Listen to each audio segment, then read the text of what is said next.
ইফতারের পূর্বে ভুলেও 5টি কাজ করবেন না, হতে পারে আপনার রোজা নষ্ট হয়ে যাবে। এজন্য ইফতারের পূর্ব সময়টা হচ্ছে খুবই গুরুত্বপূর্ণ সময়। এই সময় আপনি এমন কিছু কাজ করবেন না যে কাজের মাধ্যমে আপনার রোজা নষ্ট হয়ে যেতে পারে, আপনার রোজা বাতিল হয়ে যেতে পারে। কারণ আপনি সারাদিন রোজা রেখেছেন, অত্যন্ত পরিশ্রম করেছেন, কষ্ট করেছেন, খাবার খান নাই, ক্ষুধার্ত পেট নিয়ে আছেন, তৃষ্ণার্ত গলা নিয়ে আছেন, আপনি আল্লাহর ভয়ে খাচ্ছেন না। এই রোজা যদি ইফতারের সময় এসে নষ্ট হয়ে যায় তাহলে এটা কেমন লাগবে একটু চিন্তা করে দেখেন। এজন্য ইফতারের পূর্বে 5টি ভুল কাজ করবেন না। নাম্বার 1, 1 নাম্বার হচ্ছে টেলিভিশনের আজান শুনে, রেডিওর আজান শুনে আপনি ইফতার করবেন না। আমরা অনেকেই আছি টেলিভিশনের সামনে বসে থাকি, টেলিভিশনে আজান দিলে আমরা ইফতার করা শুরু করি। এরকম লোক আছে না নাই? এটা কখনো করবেন না। টেলিভিশন সামনে রেখে আপনি ইফতার করবেন না। আবার রেডিওর আজান শুনে আপনি ইফতার করবেন না, কেননা এই সময়টা, এই যে টেলিভিশনের যে আজান দেওয়া হয় এটা হচ্ছে ঢাকার সময়সূচি অনুযায়ী আজান দেওয়া হয়।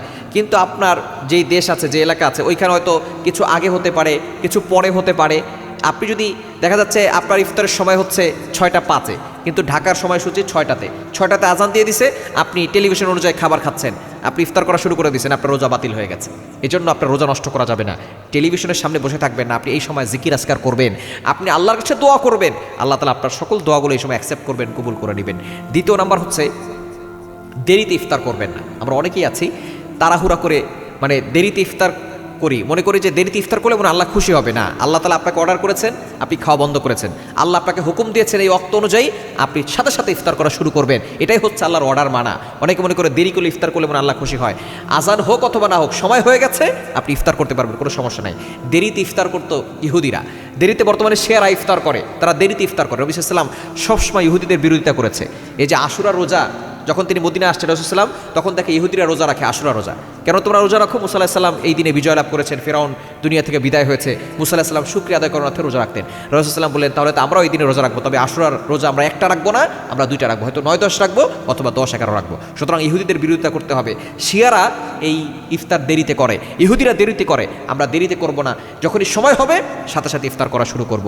3 নাম্বার ভুল কাজ হলো ইফতারকে সামনে নিয়ে গল্পগুজব করা, ইফতারকে সামনে নিয়ে ফেসবুক দেখা, ইফতারকে সামনে নিয়ে রিলস ভিডিও দেখা। এটা কখনো করবেন না। ইফতারের পূর্বে দোয়া করলে দোয়া কবুল হয়। এ সময় আপনি দোয়া করবেন। বিশেষ করে মা বোনরা আছেন, তারা শরবত বানাতে ব্যস্ত হয়ে যান, তারপরে আলুর চপ, পেঁয়াজ, বেগুনি এগুলো বানাতে বানাতে ব্যস্ত হয়ে পড়েন, কিন্তু ইফতারের সময় দেখা যাচ্ছে আজান হয়ে যাচ্ছে, উনি দোয়া করার সুযোগ পান না। আপনি 10 মিনিট আগে স্টিল হয়ে যাবেন, সব কাজ বন্ধ করে দিয়ে ইফতারকে সামনে নিয়ে আপনি বসে যাবেন, যা হয়েছে হয়েছে, এখন আপনি আল্লাহর কাছে দোয়া করা শুরু করবেন, কারণ ওই সময় দোয়া করলে আল্লাহ তাআলা দোয়া কবুল করেন। 3 নম্বর হচ্ছে আপনি ইফতারকে সামনে নিয়ে গল্পগুজব করবেন না, ইফতারকে সামনে নিয়ে গন্ডগোল করবেন না, ইফতারকে সামনে নিয়ে কোনো গুনাহের কাজ করবেন না। হতে পারে আপনার এই গুনাহের কারণে আপনার রোজাটা বরবাদ হয়ে যেতে পারে। এবং 4 নাম্বার হচ্ছে ইফতারকে সামনে নিয়ে ইফতারটা হারাম টাকার খাবেন না। কেননা সারাদিন আপনি হালাল খাবার খাচ্ছেন না, স্ত্রী হালাল, তার কাছে যাচ্ছেন না, পানি খাওয়া হালাল, আপনি হালাল খাচ্ছেন না, কিন্তু আপনি যদি হারাম টাকা দিয়ে ইফতার করেন আপনার রোজা বাতিল হয়ে যাবে। এই রোজা কিয়ামতের ময়দানে আপনার মুখে মারা হবে, এই রোজা দিয়ে কোনো কাজ হবে না, এই রোজা আপনাকে জান্নাতে নিতে পারবে না। এবং 5 নাম্বার হচ্ছে আপনি পেট ভরে ইফতার করবেন না। পেট ভরে ইফতার করলে কি হবে? দেখা যাচ্ছে পরবর্তী সময় আপনি তারাবি পড়তে পারবেন না, পেটে অস্বস্তি লাগবে, সারাদিন আপনি না খেয়ে আছেন।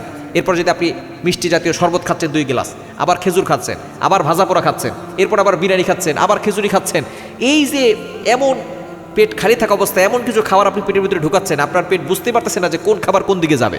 এই জন্য দেখা যাচ্ছে আপনি অসুস্থ হয়ে পড়তে পারেন। এজন্য পেট চুক্ত করে খাবার খাবেন না। আপনার যতটুকু সামর্থ্য, রাসূলুল্লাহ শুধু একটা খেজুর খেতেন আর 1 গ্লাস পানি খেতেন।